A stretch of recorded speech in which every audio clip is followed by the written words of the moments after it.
Well, thank you very much, Foreign Minister Lavrov. My privilege to be here with our delegation. And I want to thank you and your delegation on behalf of all the people who hope that diplomacy can avoid military action. And we thank you for coming quickly to Geneva in order to have this important conversation that we will engage in. Over 1 year ago, President Obama and President Putin directed high-level experts in our governments, both of our governments, to work together to prepare contingencies involving serious chemical weapons. Foreign Minister Lavrov and I have been in regular contact about this issue since my visit to Moscow earlier this year. And as Foreign Minister Lavrov said to me in a phone conversation after St. Petersburg and the meetings there, President Putin and President Obama thought it would be worthwhile for us to work together to determine if there is life in this concept.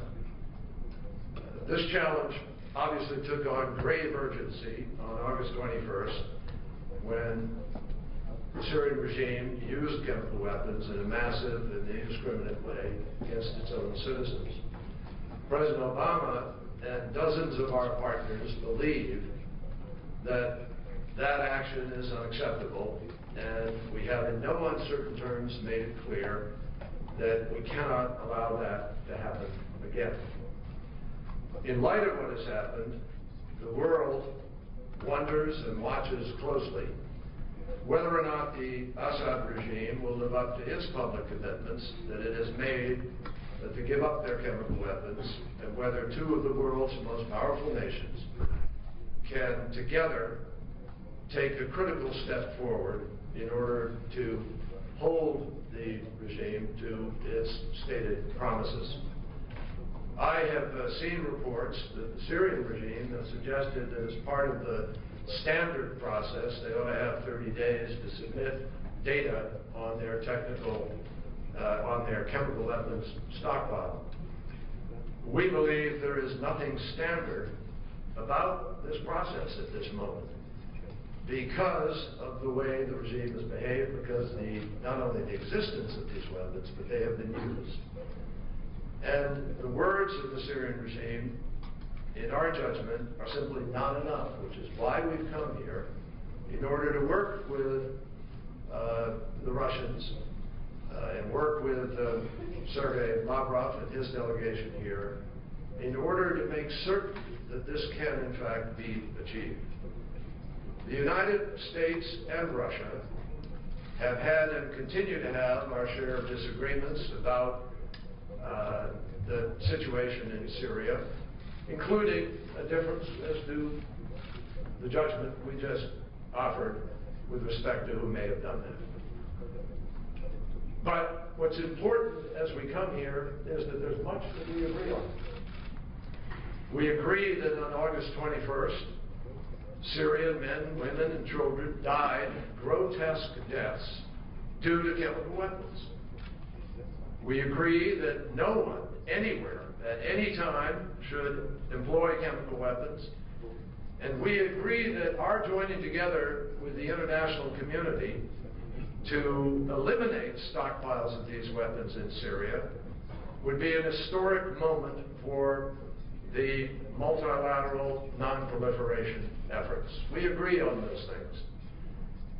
We agree that it would help to save lives if we could accomplish this, that it would reduce the threat to the region, that it would uphold the norm that was established here in Geneva almost a century ago, and that would achieve the best of all of our aspirations for curbing weapons of mass destruction.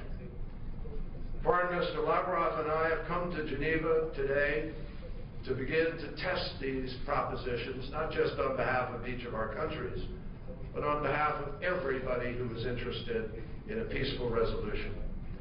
So I welcome the distinguished Russian delegation, and I am proud that at President Obama's direction, we have a delegation here which I lead of some of our nation's foremost chemical weapons experts, people who dedicate their lives every day to countering the proliferation of these weapons and to bringing about their eventual elimination from this earth. The Russian delegation has put some ideas forward, and we're grateful for that. We respect it. And we have prepared our own principles that any plan to accomplish this needs to encompass. Expectations are high. They are high for the United States, perhaps even more so for Russia to deliver on the promise of this moment. This is not a game, and I said that to my friend Sergey when we talked about it initially. It has to be real. It has to be comprehensive. It has to be verifiable.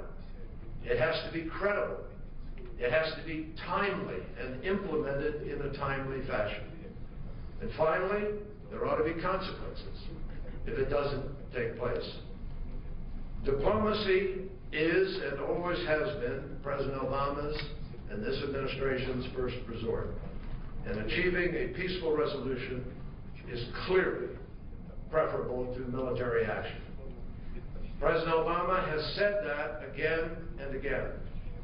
Now, it's too early to tell whether or not these efforts will succeed, but the technical challenges of trying to do this in the context of a civil war are obviously immense. But despite how difficult this is, with the collaboration of our experts, and only with the compliance from the Assad regime, we do believe there is a way to get this done. We have come here to define a potential path forward that we can share with our international partners. And together we will test the Assad regime's commitment to follow through on its promises. We are serious,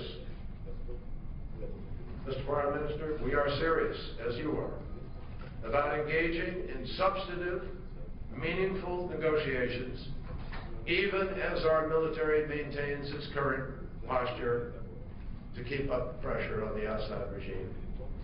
Only the credible threat of force and the intervention of President Putin and Russia based on that has brought the Assad regime to acknowledge for the first time that it even has chemical weapons and an arsenal, and that it is now prepared to relinquish it.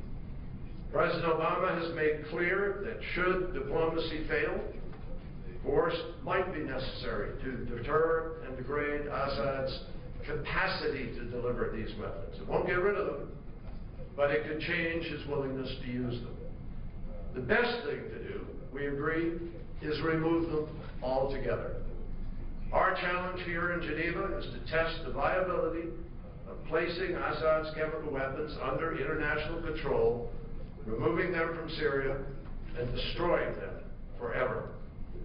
But the United States has also made clear that the deaths of more than 100,000 Syrians and the displacement of millions, either internally or as refugees, remains a stain on the world's conscience. We all need to keep that in mind and deal with it. And that is why Foreign Minister Lavrov and I continue to work with the Joint Special Envoy Brahimi and ourselves under the auspices of the Geneva Communique. The Foreign Secretary just mentioned this in his hopes. We share those hopes that could foster a political solution to a civil war that undermines the stability of the region, threatens our own national security interests, and compels us to act. That is our hope, and that is what we fervently hope can come out of this meeting and these negotiations. Thank you very much.